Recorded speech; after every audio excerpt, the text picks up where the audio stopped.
Hello viewers, tonight this is the last chapter of the Hotel Police and it's chapter 10. This is our last chapter, so here we go.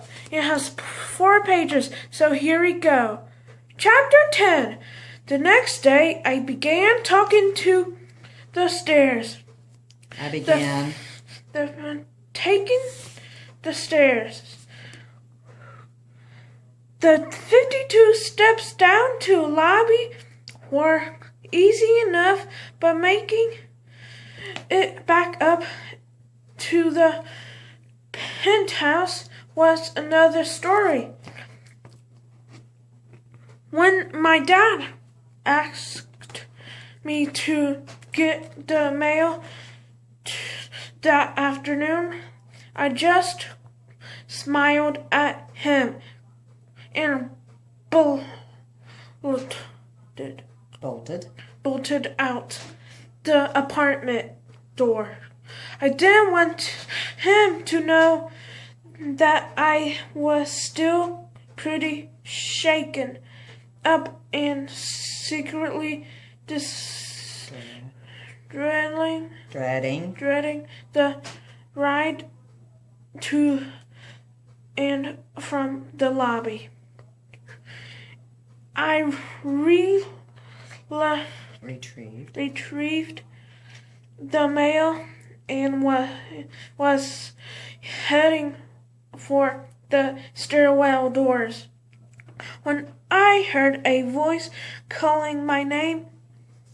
"Hey, J.W., wait up!" I turned around and saw Rick from the elevator. Servicing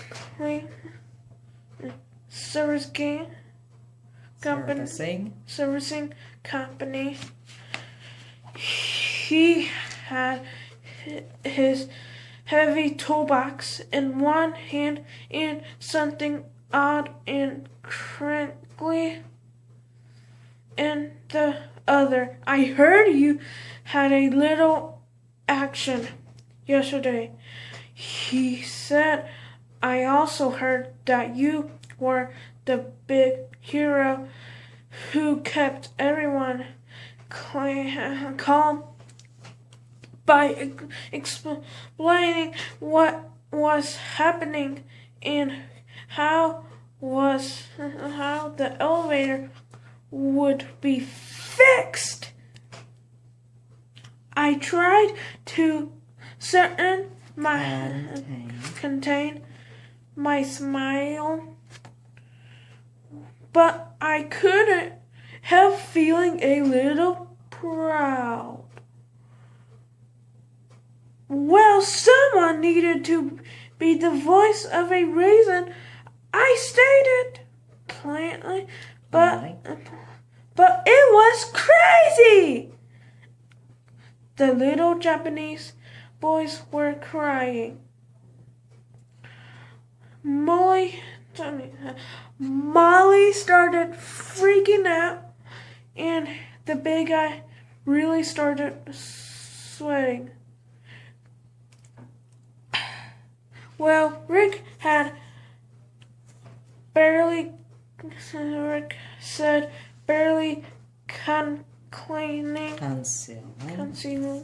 a chuckle. "I just want to tell you that my fellow workers and I are really proud of what you did. So we'd like to give you something." He handed me the wrinkled brown paper bag he had been holding. It was folded over and taped shut. concealing something inside. After a moment of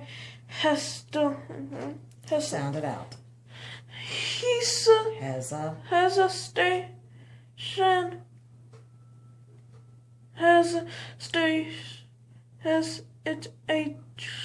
Hesitation. I tore it open. It was one of Rick's official elevators, shorts, and they're on the upper right-hand side. I read my initials, JW, soon inside the professionally sewn into the shirt. Wow!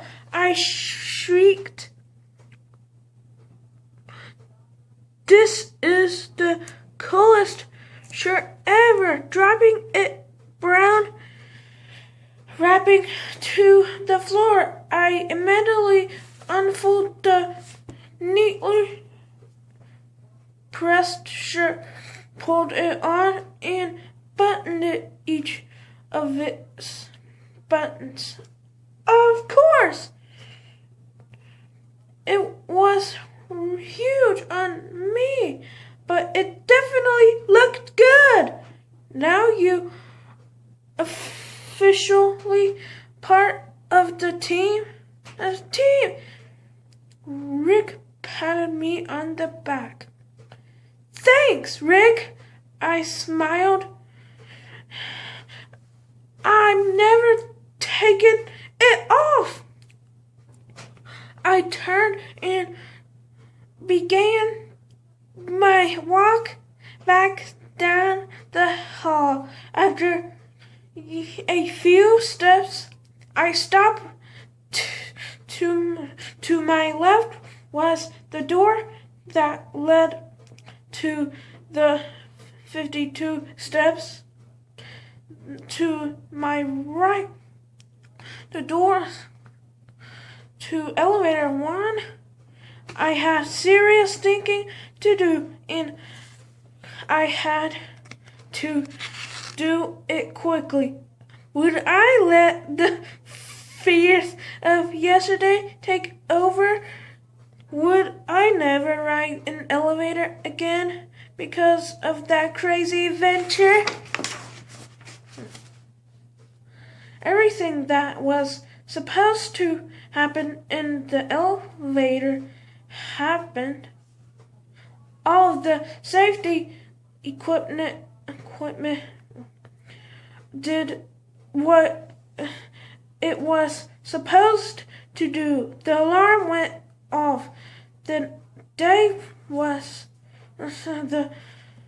super came to check it out. I got to speak on the elevator phone, and Rick, the service guy, got to us within 1 hour. If only the rest of my life could be that predictable. Predictable, you're correct. Predictable. I turned to the right and pressed the up button. Over and out. We're done with all chapters of the elevator, please. So thanks for watching. Don't forget to like, comment, and subscribe. So that's it.